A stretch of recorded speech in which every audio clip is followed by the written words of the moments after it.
All right, that was awesome. Thanks, guys. Now I'm here. So I'm Mike Jungluth, lead animator at Volition, but I'm here to talk to Matthew Russell.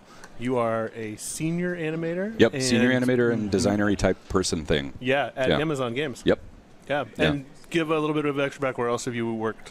Let's see, way back in the day, back in olden days, when they did computer animation with sticks and berries, I did 8 years at a small studio in Dallas called DNA. We did Jimmy Neutron, the Ant Bully.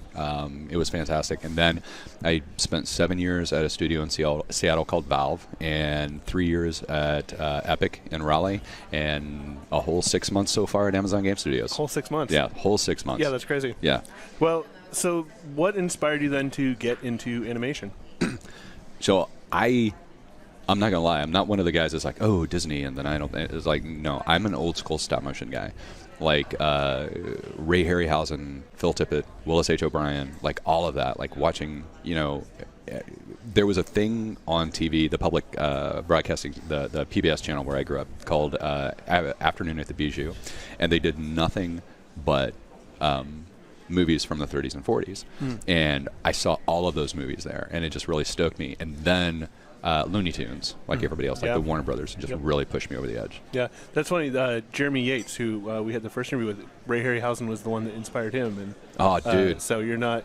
I mean, you're old, of course, but yeah, thanks. There's other people that are there with you. Yeah. Now I just called Jeremy old too, so I'm like 2 for 2 right now. You are knocking it out of the park. Everybody hates me at this point. So what is it that you try to accomplish with your work, or what do you want to accomplish with your work? Honestly, one of the biggest things for me is community connection, right? Like, when you work on a film, and don't get me wrong, I loved working on TV, and I loved working on film, but you spend all of this time away from your family and everything, and you do it for like 18 months to 2 years, and then at the end of it, you're sitting in the theater with your friends, and you're like, that's my shot, right?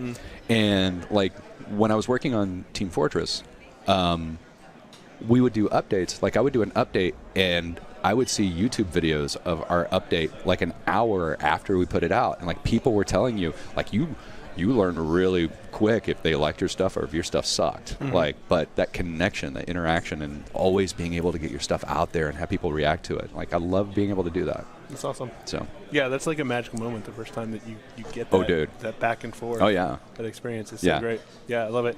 What's a favorite bit of game animation that you've worked on, maybe specifically, that you feel like you've had that moment? I've got like 2 pieces of animation that like kind of shaped who I am as a game developer. When I first started, like, I was all excited. Like, first started at Valve, I was all excited. I was doing a jump. I think I was doing a jump, maybe on the Spire or the Demo Man. I can't remember. And I did it, and I put all of this anticipation in there, and this great big jump, and fucking overlap, and like fucking settle. And we can curse on this, right? Yeah. Oh, okay, cool.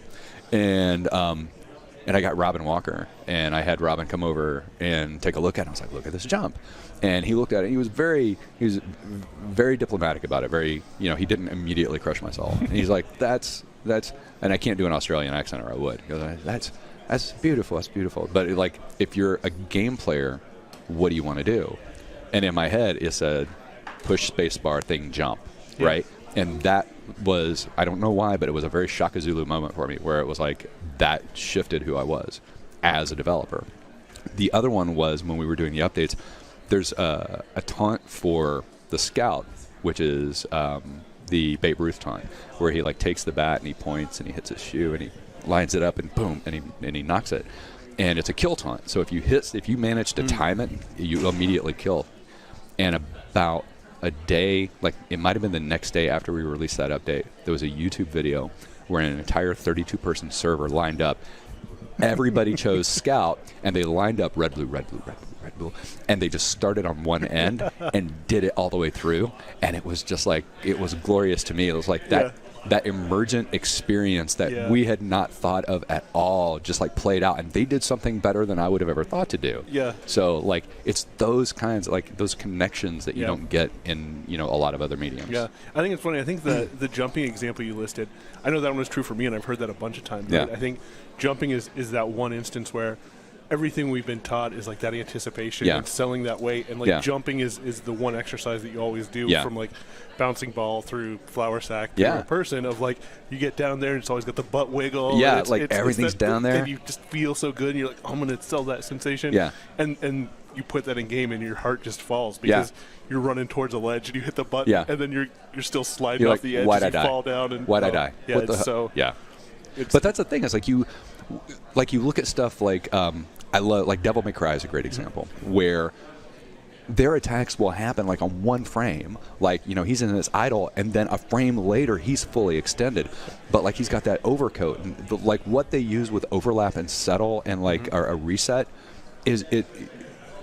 The brain just picks up on the weight, right? Like you immediately, like shit just happened. There was velocity and momentum, and there was weight and impact to that, and it didn't feel like, oh shit, that's physically impossible for anybody to move that quickly. Yeah. And then they do that great thing where when they go in, like he comes across here, and then they go into the next one, it's another one frame transition, but he lives inside the same silhouette, right? So he just does that great thing and does it again. And man, watching those combos, like I just, serious Jones for watching that stuff. It's so awesome. Yeah. It's amazing, right? Like that's one of the other things that I learned, early on was you have a big character, and they're like, we want him to feel big and heavy and massive, but it also needs to move from here like 20 meters in like that. Yeah. And you're just like, that's impossible. But it is. It's the you can move anything as big as you want, as fast as you want, as long as what happens when they get there feels right. Yeah. Well, it was like the tips and tricks yesterday when they were talking about don't do your hit react at the hit, right? Yeah. Which is, I mean, in game animation you figure that out. It's like, no, dude, you shave like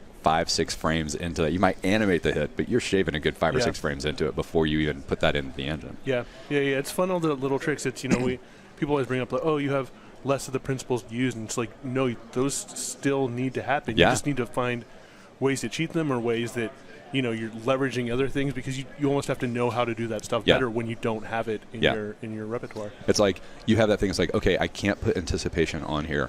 Where do I get that back? Yeah. Like, where do I get that feel back? Because the player will miss it, but you have to find a way. Like you rob Peter to pay Paul. So yeah, definitely. Cool. Yeah. Well, thanks, Matt. We are awesome. We're up next with Christian Jean-Juc. He's going to be talking about another animation flashback. I love these, seeing them play the role games. And I just love listening to him talk. Yeah. About Animation Creed's combat system. He was the lead animator on their combat system. So thanks a lot, and take it away, Christian.